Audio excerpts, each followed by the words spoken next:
No eyes, no tongue, no fingertips. The story of a mother's love.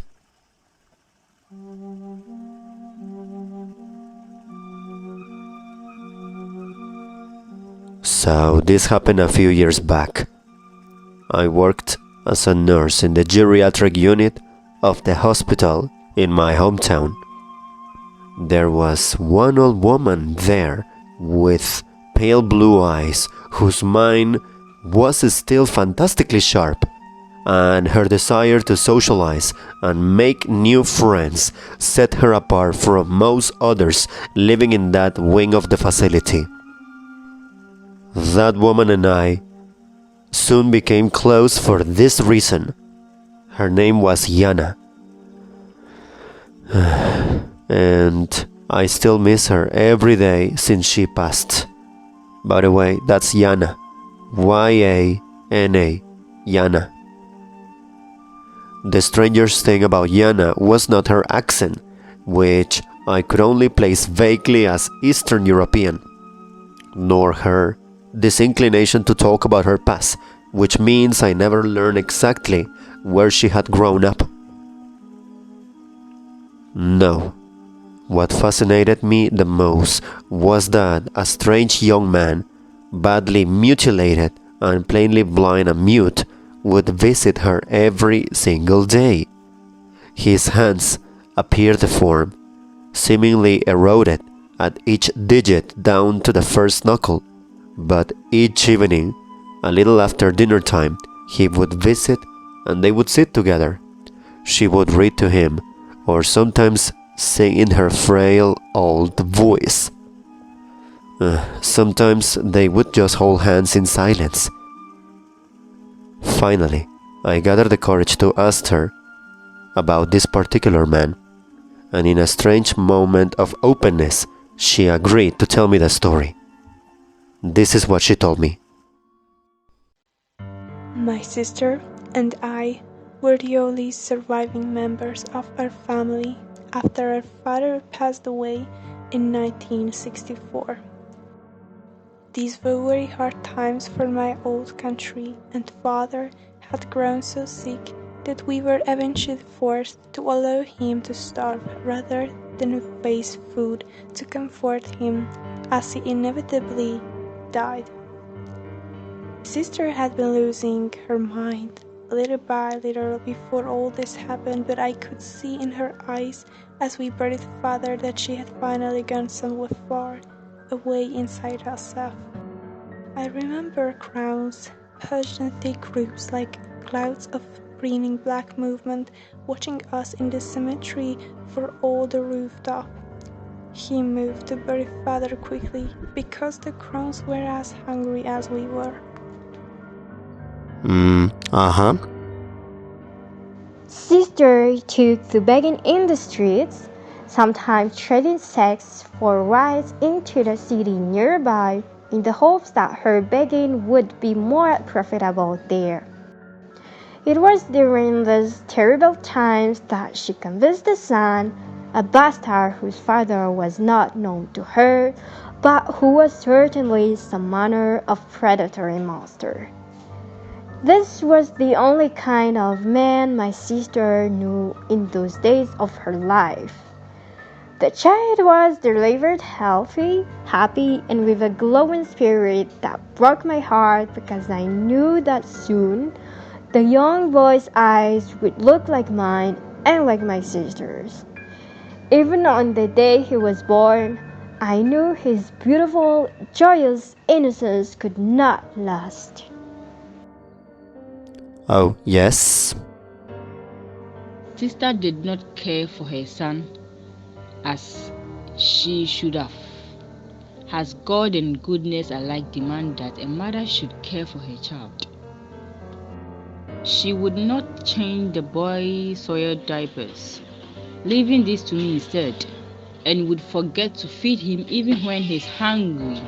Wailing was ringing shrill and miserable through the whole house. Eventually, she began to take him out begging, using a child as a proof with which to elicit the sympathy of strangers. She was most pleased when he looked his worst, and even complained to me once or twice that she could waste no money at all on days that he looked too healthy. Yeah? Oh, I can never forget her final act of cruelty against Vasily. I named him myself as her sister could not be bothered. It was morning, and I had walked outside into our yard to smell the air. The child was laying motionless on the ground there, and seemed quite dead. Smeared as he was with his own blood. His little finger and toes were black with frostbite. Sister had not even bundled him in anything when she laid him down hours ago in the dark of night. The crows, which were as hungry as we were, has plucked his beautiful eyes and tongue from him still living body.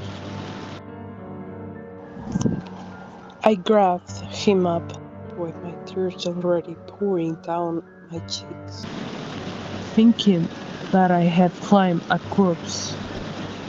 It was only when he stirred against my breast that I realized he might be saved. oh my god. I swaddled him as warmly as I could and fed him something, before rushing him down to the home of the town's only doctor. I nearly beat down the front door with my fist, and he answered with sleep still in his eyes, because it was so early. I paid him with all of the heirloom jewelry from mother that I had been able to hide from sister over the years. An hour or so later, the doctor told me Vasily would live, but asked that he be allowed to monitor the child for the rest of the day. I told him that this would be fine, as today would be a busy day for me, and indeed it was. By evening, I had smashed sister's head to a flattened pulp with a cast iron skillet from our store, obtained a train ticket for passage out of our home country, and made plans to give Vasily the best life that he could still yet have. Oh my god. Keep going. Vasily, my son now, knows nothing about any of this, of course. I told him only that he was adopted away from a situation which he was likely not to survive. The mirthful optimism I saw on his face when he was born survives to this day inside his heart. Sister, in all her malice, had only managed to suppress it for a while.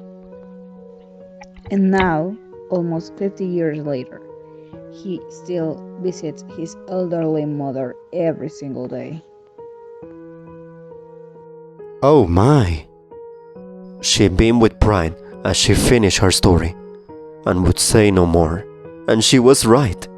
Vasily loved her so much and wore no resentment on his face for his injuries. He always seemed like he was smiling pleasantly, even though in his blindness he often didn't know anyone was looking. He visited every single day until she died, and he was holding her hand when she passed.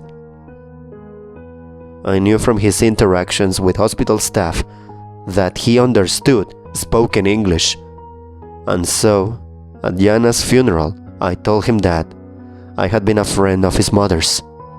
I told him that she was the most amazing, wonderful, and incredible woman I had ever met. His sad, grateful smile grew deeper, and he nodded his head. His response came in sign language. Moving his hands, he said, she really was.